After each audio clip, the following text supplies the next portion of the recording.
Welcome into WCC All-Access. I'm Ezra Broder. Coming up, the three best words we've heard in a while. Sports are back.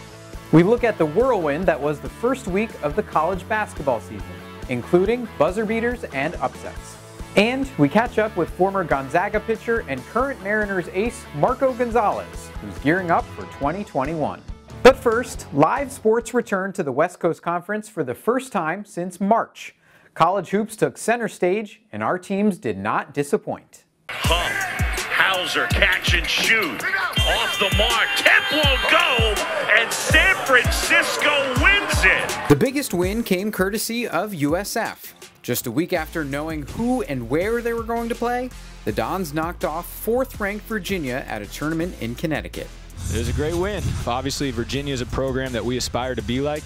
They're incredibly well coached, incredibly tough, and just really proud of the way our guys competed for 40 minutes. Gonzaga opened the season as the top-ranked team in the country and showed everyone why. The Bulldogs beat 6th-ranked Kansas behind the much-anticipated debut of freshman Jalen Suggs. A major milestone in Malibu. Colby Ross became Pepperdine's all-time leading scorer during a game against UCLA. The senior is already the Wave's all-time leader in assists. And what's opening week without some drama? LMU began the Stan Johnson era with a buzzer beater against Southern Utah. Down the lane, kicks it to Anderson on the baseline. Good! Jalen Anderson at the buzzer! And don't forget about the Gales. No Jordan Ford, no problem, as Tommy Kuhse capped a comeback win over Northern Iowa in the final seconds. Meanwhile, some former WCC basketball stars are making the jump to the next level. While no one heard his name called on draft night, a handful of guys have signed deals with NBA teams. In fact, just minutes after the NBA draft ended, Gonzaga's Killian Tillie signed a two-way contract with the Memphis Grizzlies. That means Tillie will spend the majority of the season with their G League team, the Memphis Hustle, but can still play with the Grizz if needed. 5 guys signed Exhibit 10 contracts, which is a one-year contract that guarantees an invite to training camp, and if they get cut, they receive a bonus for signing with that team's G League squad. Pacific's Jahlil Tripp, the WCC's Defensive Player of the Year, signed a deal with the Memphis Grizzlies. BYU's Yoli Child signed an Exhibit 10 deal with the Washington Wizards. His teammate Jake Toulson signed a similar contract with the Utah Jazz. And a pair of Gales will continue their journey together. Jordan Ford and Malik Fitz both signed Exhibit 10 deals with the Los Angeles Clippers. The NBA season is scheduled to tip off on December 22nd, so we'll know before then where these guys will play this season. And joining us now is one of those guys, Jahlil Tripp from Pacific, who's now with the Memphis Grizzlies. Jahlil, just tell us what the last couple weeks have been like for you. Obviously, we had the draft, and then you signed a contract, and now you're in Memphis. Yeah, so it's been pretty crazy since the first night, just getting that call with the Grizzlies telling me they wanted to sign me to the Exhibit 10 contract.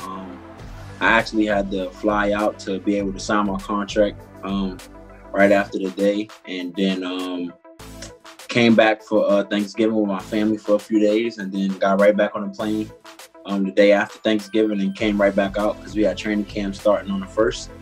Waking up knowing like my dream was come true, like to be on the NBA team and be able to work out with NBA guys all the time and just be around this atmosphere, just like it's crazy to me. Like I really don't have the words to explain it.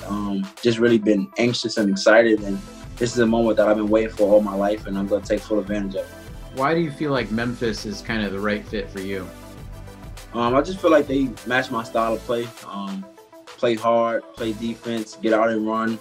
Very versatile on all sides of the ball.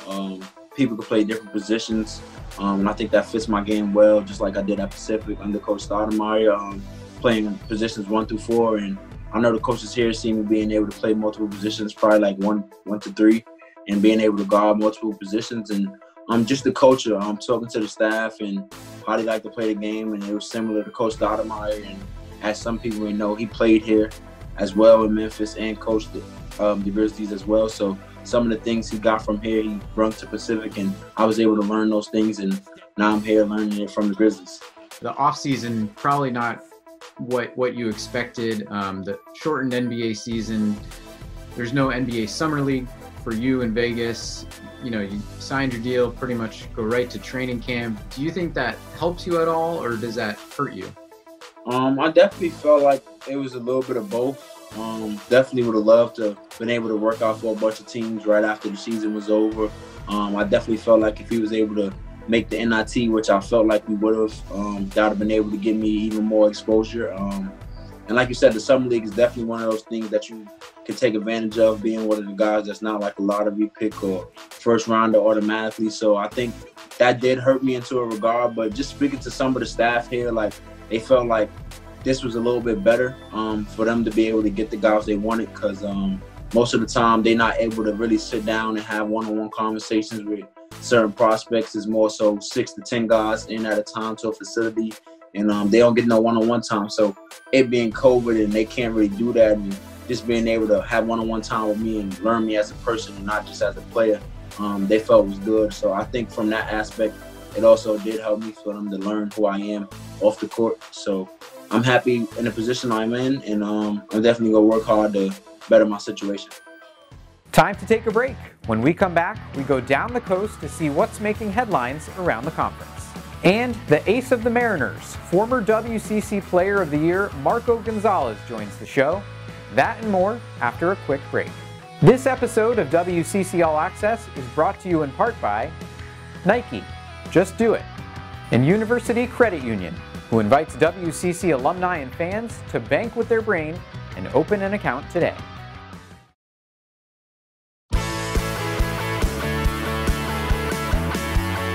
We're back on WCC All-Access. I'm Ezra Broder. It's time to go down the coast and see what's making headlines around the conference. A trio of WCC basketball players are getting national recognition. Gonzaga forwards Corey Kispert and Drew Timme and Pepperdine star Colby Ross are all on the Wooden Award preseason watch list. The Wooden Award is given to the best player in college basketball. Meanwhile, the Naismith Award watch list, which is also 50 players, has those three, plus Gonzaga's Jalen Suggs and Joel Ayayi. Not too shabby. We mentioned that the NBA season starts in late December, and a pair of WCC legends are staying put. St. Mary's alum Matthew Dellavedova signed a one-year deal to stay in Cleveland, while former Zag Kelly Olynyk exercised his option to stay with the Miami Heat. Both guys were named WCC Player of the Year in their junior seasons. And to the Diamond we go. LMU has a new softball coach. Olympic gold medalist Taraya Flowers takes over the Lions. The former UCLA All-American was the head coach at CSUN for the last decade and won a gold medal with the U.S. team in the 2004 Olympics. She takes over for Sammy Strins-Ward, who left to coach at Texas Tech. He's the ace of the Seattle Mariners pitching staff, and despite a shortened season that was unlike any other, former Gonzaga standout Marco Gonzales had his best season as a professional in 2020. I caught up with the former WCC Player of the Year as he gets ready for 2021. The 2020 season, just bizarre in almost every way that you can think of. Tell me what it was like for you, first kind of the uncertainty of when you were going to start and all of the health and safety protocols you had to go through, a shortened season, no fans in the stadiums, just kind of all of it. Yeah, man, when you put it like that, it certainly is overwhelming.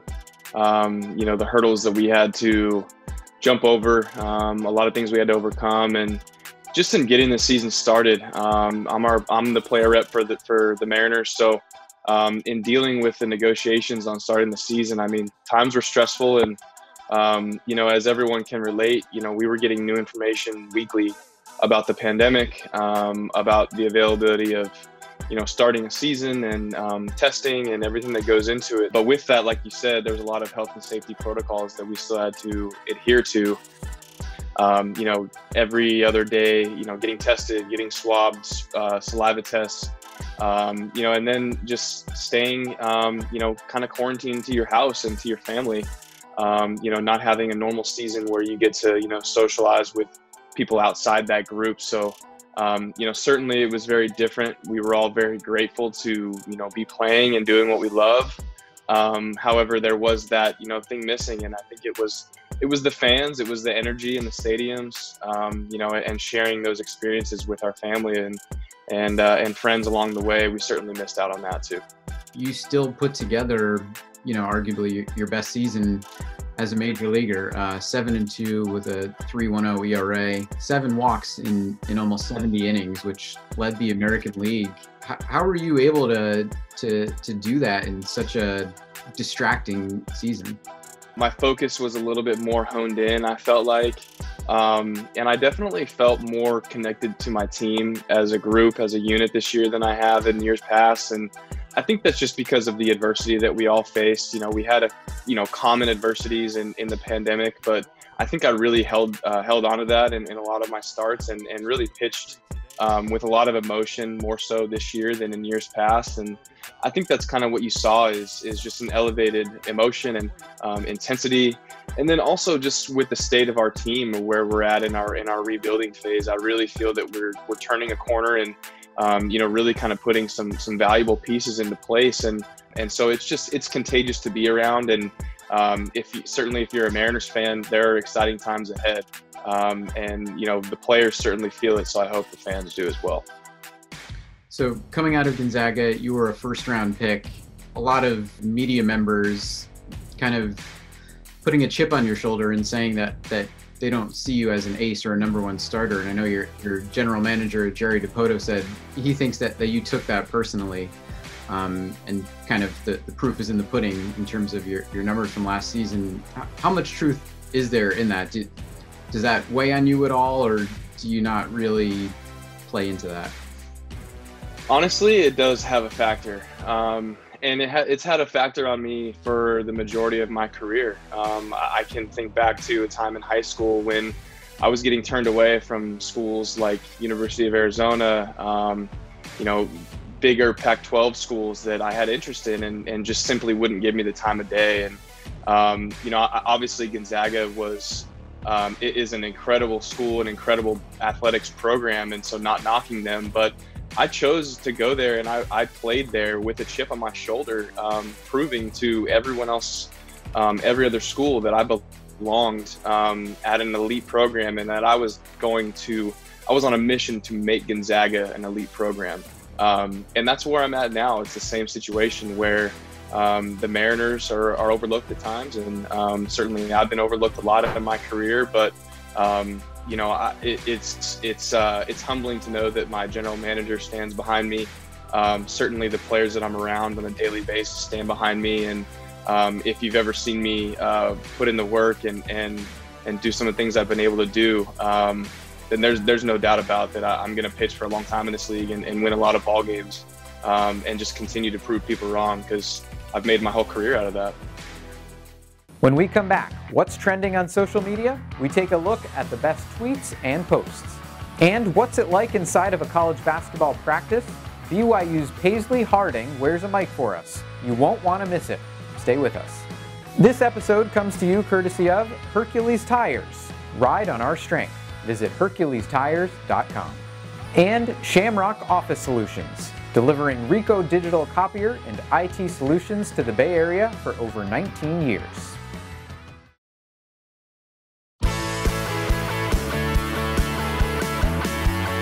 Here are some of the best moments on social media. The caption says it all. The talk of Twitterverse. LMU sophomore Kelly Leo Pepe became a national sensation after the Lions' first game against Minnesota. The sophomore from Australia is a physical specimen at 6'6", 248 pounds, but social media went wild after it got a glimpse of his glorious mullet. Congratulations go out to Gonzaga head coach Mark Few. With a win over Kansas, Few notched his 600th career win. He is the 39th coach in Division I men's basketball history to reach that mark. And remember this guy? Former Portland soccer star Benji Michel sent Orlando City SC into the second round of the MLS playoffs with this penalty kick. It was also his team's first ever playoff win. Way to go! Welcome back to WCC All-Access. I'm Ezra Broder. If you've ever watched a BYU women's basketball game, you've probably figured out that Paisley Harding is a pretty vocal player. She wore a mic during a recent practice to let us in on what it's like. Check it out. I'm in a giggly mood today. I already can tell. You think you're better than Connor, is that true? Yes. Boom. That's right. Smack hand. Do I do that? Do I be a ballerina? 13. Back on track. 19, 20, let's go! 9. Go. Hold up. Yay! One thing my dad told me, Paisley, you're not gonna make every shot. And I said, why not? Skip, I got ball! Yeah! That's right, Liam. Get out there! Ha! Back, back, back! Sarah! Freaking yeah! Slip, babe. Slip! I'm a big dog. Nice, T. Yeah, baby! Keep it up, Blue. That looks good. Hi! Yeah!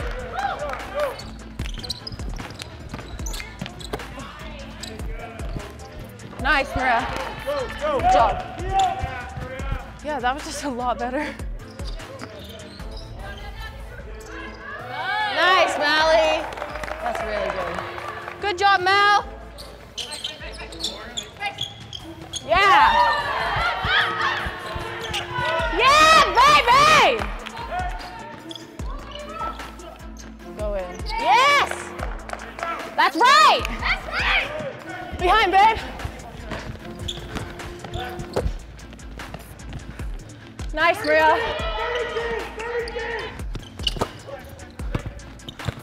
Dive, dive! Nice, Sarah.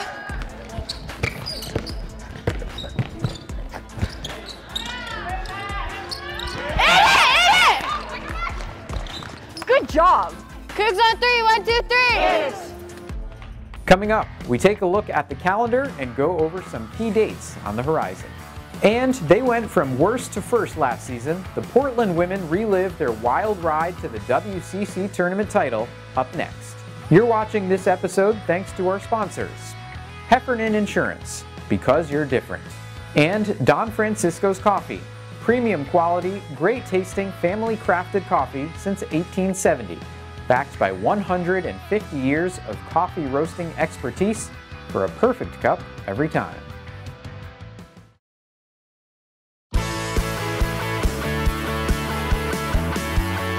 Here's what to watch for in the coming weeks. Fall sports, but in the spring. The WCC announced schedules for men's and women's soccer and indoor volleyball. The volleyball season starts on January 22nd, with WCC play starting 4 days later. The women's soccer season begins on February 3rd, while WCC play kicks off 3 weeks later. And the men's soccer season also starts on February 3rd, with WCC play beginning on February 28th. Welcome back to WCC All-Access. I'm Ezra Broder. The Portland women were a true Cinderella story last season, picked to finish last in the conference, but coming out on top at the WCC Tournament. Two of their players, Haley Andrews and Kelsey Lindsay, talk us through their wild ride. 12.3 to play, inbounded to Kempton. Worth. Off the glass and good this time. 8.6 to play. She hit it and I was like, oh shoot, we got some work to do now. Like, credit to her, she's a great player. It's a great program. It was a great play that they ran to get her an inside look. But we knew that we had a play in our back pocket that we hadn't really used much throughout the season. And that was obviously Hurley, so that's the one we went to.